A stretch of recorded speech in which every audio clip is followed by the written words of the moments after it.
Hey everyone, it's Jill Mathis back with you for another web course with Photography Concentrate. This is part 2 of a course on studying the masters. Now in part 1, I went into some of the reasons I think it's a great way to develop yourself as a photographer, both technically and in the way you think and feel about photography in general and your work specifically. I talked there about how looking at past photographers gives us perspective on our own lives and helps us expand our visual vocabulary so that we can have a richer, fuller meaning in what we do.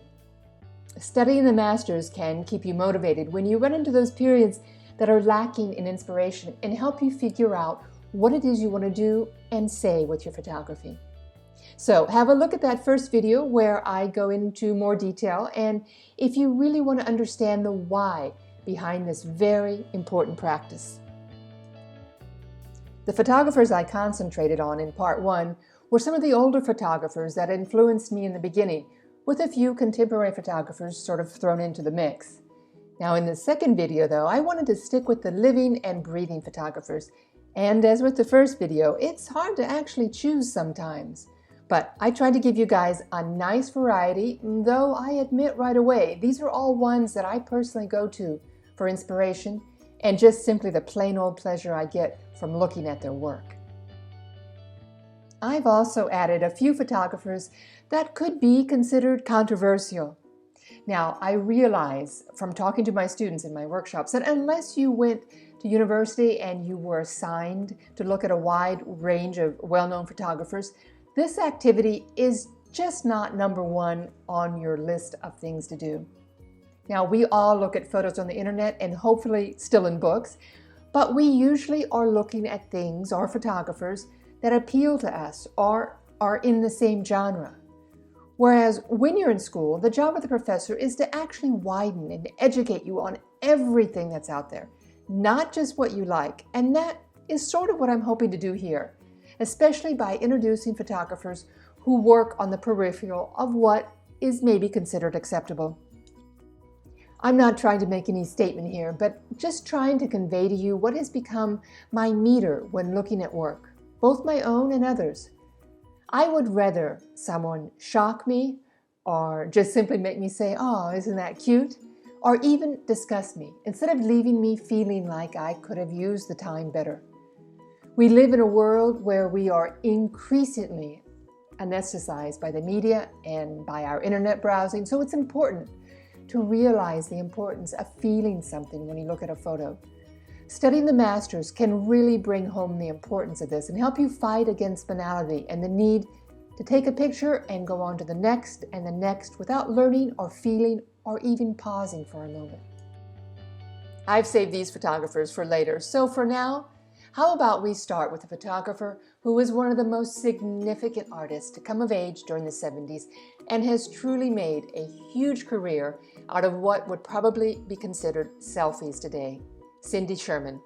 Though, when she first began showing in the early 80s, when my professor first brought her work into the classroom, there was no such thing as a selfie, and there was no such work as hers.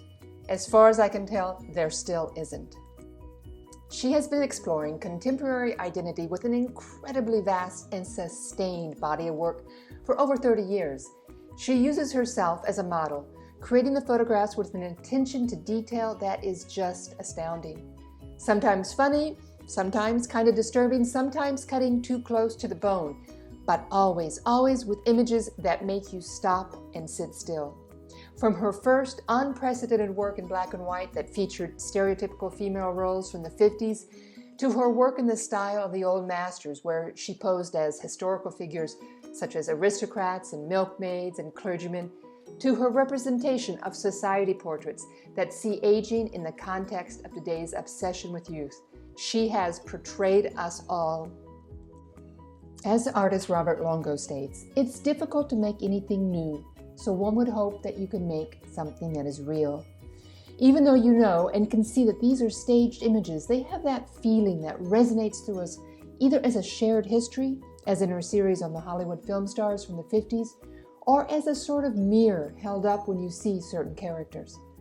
A statement that she made about what moves her is quite telling. She says, "I'm disgusted with how people get themselves to look beautiful. I am much more fascinated with the other side." By studying and not just glancing at the work of all types of photographers, you begin to broaden your way of seeing things, and in turn, you start to question and hopefully answer why you are doing the types of photographs you do, which at the very least creates a richer atmosphere for yourself when you're working.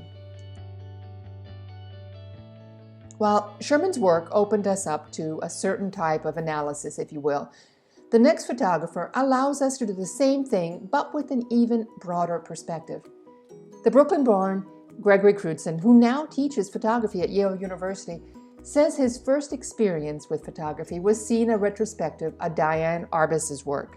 That's someone we covered in part 1, and you can definitely feel her influence as he captures and turns what could be mundane scenes into a sort of hyper-reality. Crutzen began with stage close-ups, but then quickly moved on to more cinematic style photos, freeze-framing, not just capturing a moment, but photographing in a way that has become his signature style of actually seeming to freeze a moment. The scenes are usually all of small-town America, and his work is often likened to such film directors as Alfred Hitchcock and Steven Spielberg.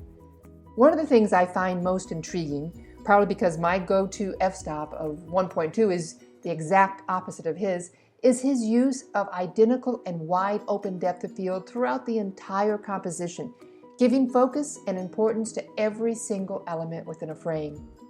This perfect focus is actually the result of complex digital editing combining portions of multiple photos. Now, I remember seeing Crutzen's work back in the late 90s and thinking that his work was the epitome of all the good things that could come from the digital photography age.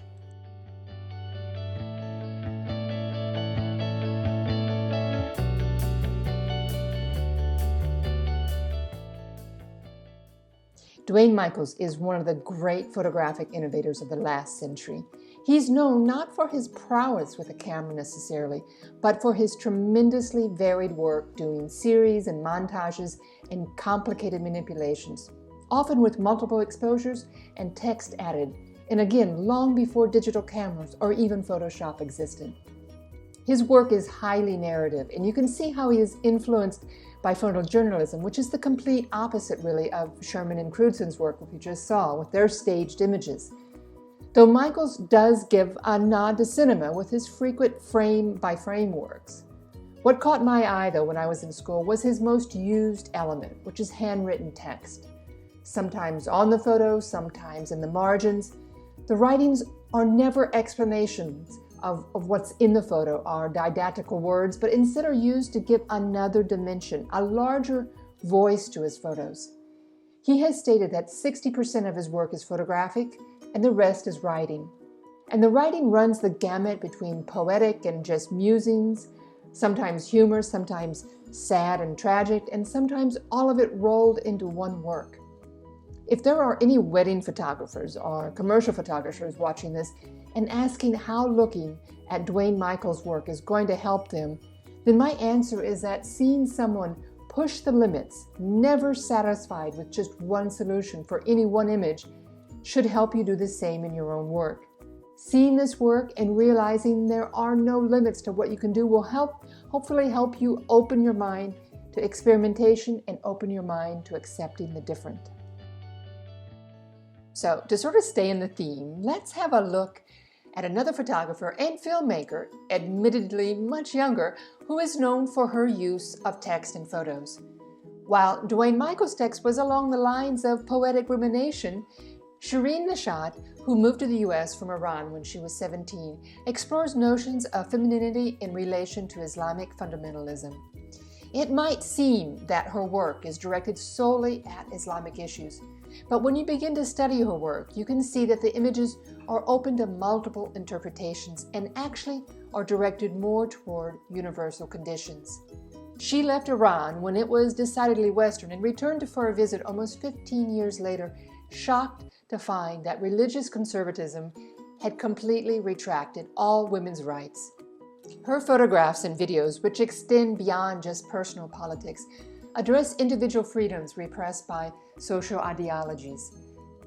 As a cultural critic, Eleanor Hartney observed, Nishat makes art through her identities as an Iranian and as a woman, but reshapes them to speak to larger issues of freedom, individuality, societal oppression, and the pain of exile and the power of the erotic.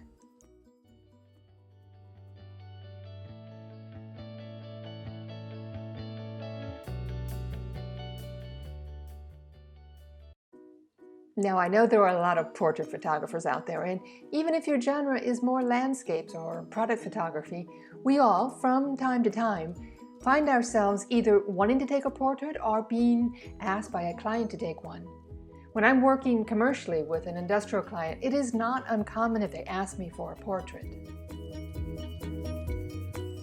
So for that reason, I picked the 51-year-old English photographer Platen, who I've been following since he began working for John F. Kennedy Jr.'s beautiful but ill-fated magazine George back in the 90s. For me, his style is as recognizable as the famous faces he photographs regularly.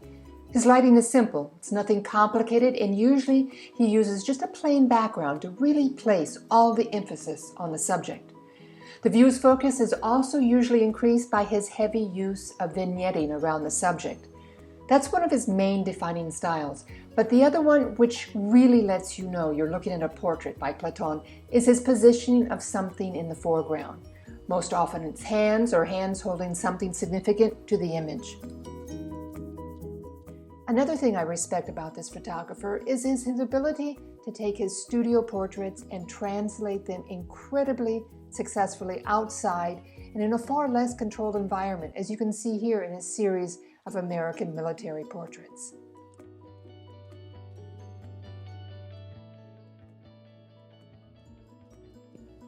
Now, we've run the gamut of a pretty diverse lineup of portraiture styles. So let's switch gears here and have a look at the work of the German photographer Andreas Gursky. An article I read in the New York Times explains how his latest works test the boundaries, digitally creating spaces and scenes that never existed. Now, I've enjoyed looking at these later images, but the ones that really turn my head are the earlier photos, for the simple reason that, though they look at the effect of globalization, there is an absence of any real narrative. I remember seeing them in a museum for the first time.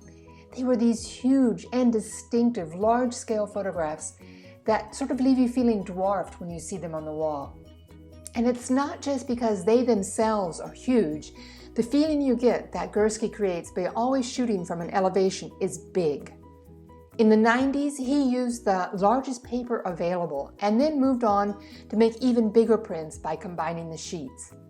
His most important works from that period are of different stock exchanges, though Gursky actually set a record for the highest price paid, $4.3 million, for a single photo at auction. Time magazine in 2001 named our next subject America's Best Photographer. Sally Mann's photographs are some that remain burned into my memory, and she is also one of the controversial figures I wanted to talk about here. 2 documentary films about her work were nominated for both an Academy Award and an Emmy, but you couldn't find a more simple and laid-back person. From the Appalachian Mountains, Sally Mann became famous for photographing her very own kids, many times, though, without clothes. Critics exaggerated the intimacy of the images, and some went as far as to label them pornographic, but I have always found their unabashed intimacy very touching. She records both spontaneous and arranged moments of childhood, and what critics failed to see is the patent devotion to the project and loving complicity in her kids. Some might find them disturbing, but it's impossible to deny the simple beauty in the composition and the faces. A couple of these photographers I've had the pleasure of meeting, such as the next one in our series, Andreas Serrano. It's photographers such as Serrano that help me see the importance of pushing yourself, and that can be done by addressing sensitive issues through photography. His subjects, heavily influenced by Baroque painting, are usually religious or political in nature, which is why the mainstream is often shocked by his depictions. While controversial, his work is still his way of commenting and critiquing the bonds of right-wing society. His work is incredibly consistent in style, whether he is photographing the Ku Klux Klan or prosthetic limbs. The photos are usually large format pieces and are stunningly accomplished, but still traditional both in composition and in lighting, with a shallow focus and high contrast and vivid color. He does little in the way of digital manipulations and in fact says, "What you see is what I saw when I looked through the camera. Ideas are more important than effects, and effects are always better when they're real." Although many of his photographs have turned heads, this work remains one of the most controversial artworks of the 20th century. Serrano received death threats in response to the work, which was read as sacrilegious, but he insists that it was a work of devotion and feels the symbolism is closer to the original meaning of a crucifix. So whatever the mainstream may think, it should be interesting to note that the Vatican actually asked Serrano to curate their part of the Venice Biennial about 6 years ago. Addressing and photographing controversial subjects is what our last photographer, DonnaFerraro, has been doing all her life. Today we are well aware and highly sensitized on the subject of domestic abuse, but back in the early 90s, it was still a rather taboo subject talked about in whispers. Victims of domestic violence were often accused of airing the family's dirty laundry, so when Ferraro started photographing for her book that came out in 1991, Living with the Enemy, she was met with skepticism and considered a meddler and troublemaker. She rode for over 6,000 hours with police to get her images and photographed in emergency rooms, shelters, and courtrooms. These were groundbreaking photographs that she paired with text from her conversations with both the victims and their abusers. This photograph here is considered by Time magazine to be one of the 100 most influential photographs of all time. While we are now far more open-minded, it's photographers such as Ferraro who have paved the way and opened doors not just for photographers working today, but our society in general. She says she stumbled on the series by accident while working on a completely different body of work. So, you never know. If you keep your mind open and your camera ready, you could be the next wave of influential and world-changing photographers. So, besides hopefully introducing you to some new folks, I would like for you to take a moment to also see a very important thread or link running through all of these people, from the lighthearted Dwayne Michaels to the hard-hitting DonnaFerraro. And that link is their style continuity. All of these photographers, regardless of what they're photographing or the theme of their work, are instantly recognizable for their particular look, which grows as the time passes. Maybe making slight changes, but you can see the interconnectedness through every single image. This is the single most important element to what makes their work sustainable. So guys, this is all for part 2 of Studying the Masters. As always, I'm available for comments or discussions in the Facebook group. I hope you enjoy this, and I'll see you in the next round.